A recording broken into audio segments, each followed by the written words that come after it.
My girlfriend's single friends convinced her to break up with me as a test of commitment. They said if he really loves you, he'll fight for you. She dumped me at our anniversary dinner, fully expecting me to beg.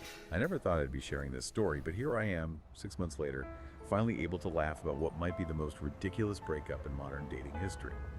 My name is Jake. Until recently, I thought I was in a solid, loving relationship with Emma, a woman who turned out to be more influenced by her toxic friends than I ever imagined possible. Emma and I have been together for 2 years. We met through a mutual friend at a college reunion party, and the connection was instant. She was studying to become a veterinarian, passionate about animal rescue, and she had this infectious laugh that could light up any room. I'm a graphic designer with a successful freelance business, and we complemented each other perfectly. Our relationship progressed naturally. We moved in together after 18 months, split expenses fairly, supported each other's careers, and talked seriously about our future. I truly believed we were building something lasting and meaningful. The only consistent source of tension was Emma's friend group, particularly her 3 closest girlfriends, Madison, Ashley, and Chloe. All 3 were single, all 3 were bitter about their past dating experiences, and all 3 seemed to view every happy couple as a personal affront to their own romantic struggles. Madison, 28, the marketing coordinator, had been through a series of dramatic breakups, always labeling her partners commitment-phobic or emotionally unavailable. She analyzed everyone else's relationships like it was scientific research, constantly pointing out red flags that existed mostly in her own imagination. Ashley, 30, a real estate agent, had recently ended an engagement after discovering her fiancé was cheating.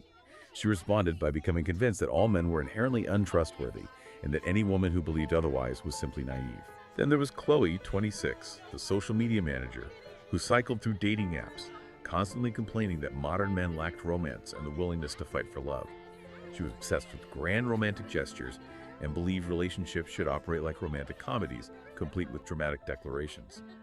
Individually, they might have been manageable, but together they formed a toxic echo chamber that reinforced each other's worst instincts. They met for wine nights twice a week, during which they dissected every aspect of Emma's relationship with me. Emma started coming home with minor concerns that were clearly planted. Madison thinks it's weird that you don't text me throughout the workday, or Ashley says most guys your age would have proposed by now.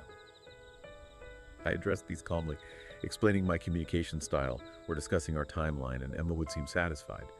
But as the months passed, the influence became problematic. She started questioning aspects that had never been issues. She'd analyzed my behavior for hidden meanings, looking for signs that I wasn't as committed as I claimed. Chloe says if a man really loves you, he should be jealous when other guys talk to you, Emma told me after one intense wine night. I explained that trust and security were positive qualities, not warning signs, but Emma seemed unconvinced. Her friends had successfully planted the idea that my emotional stability was somehow evidence of a lack of passion. The situation really escalated when Emma started implementing specific tests suggested by her friends.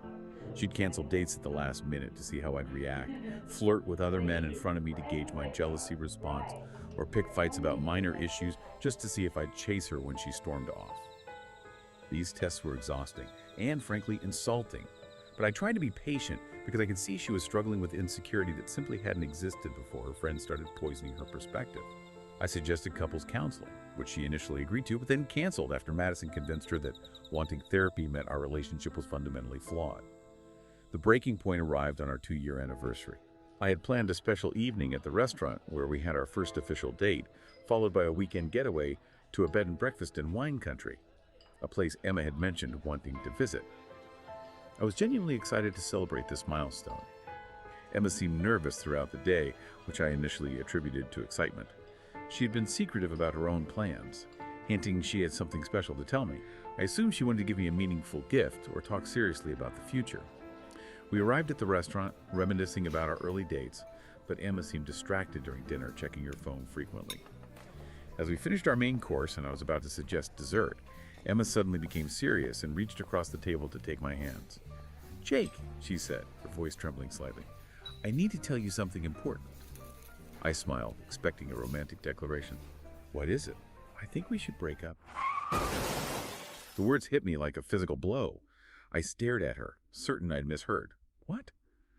"I've been doing a lot of thinking, and I don't think this relationship is working anymore," she continued, her voice gaining confidence as if reciting a prepared speech. "I need to focus on myself right now. I think it's best if we end things." I sat there trying to process this.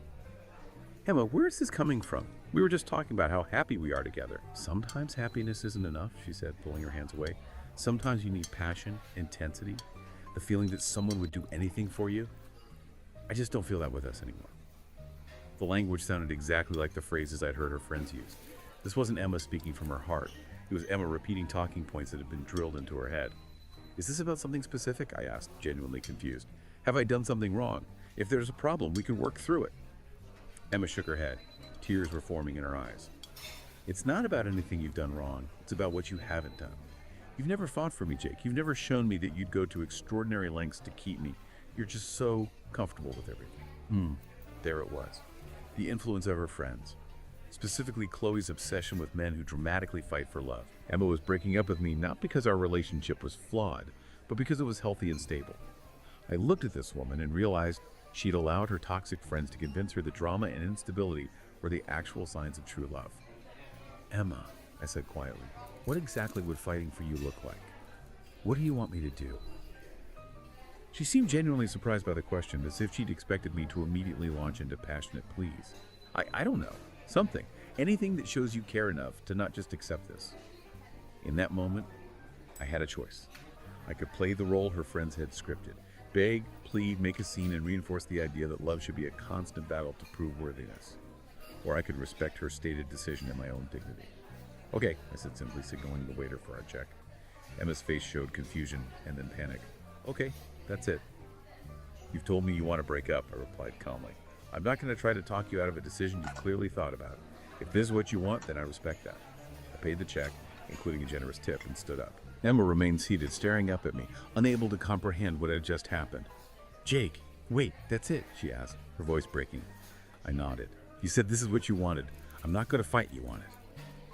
I walked out of that restaurant, leaving behind 2 years of life and a woman who apparently needed to manufacture drama just to feel something. When I got home, I packed an overnight bag, booked a small hotel room for the night, and sent Emma a brief text. I'll come by tomorrow to get the rest of my things. Take care of yourself. The messages started less than an hour later. At first they were short and confused. Jake, where are you? Then they became frantic. It was just a test. You were supposed to prove you loved me. I didn't mean it. By midnight, she called 23 times. I didn't answer a single one. The next morning, I arrived at our apartment to find her waiting in the hallway, eyes red and puffy.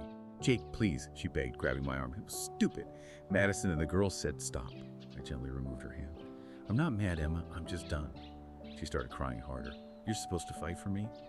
You're supposed to respect me, I said quietly. But you turned our relationship into a social experiment. That's not love. I packed the rest of my belongings while she sat on the couch sobbing.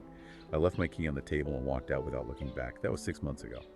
Since then, I've rebuilt my life piece by piece. My business is thriving. I've reconnected with friends, started traveling more, and adopted a rescue dog. Every now and then, I still get a message from her, usually something nostalgic. I don't respond. Because here's the truth. Love isn't proven through chaos or emotional manipulation.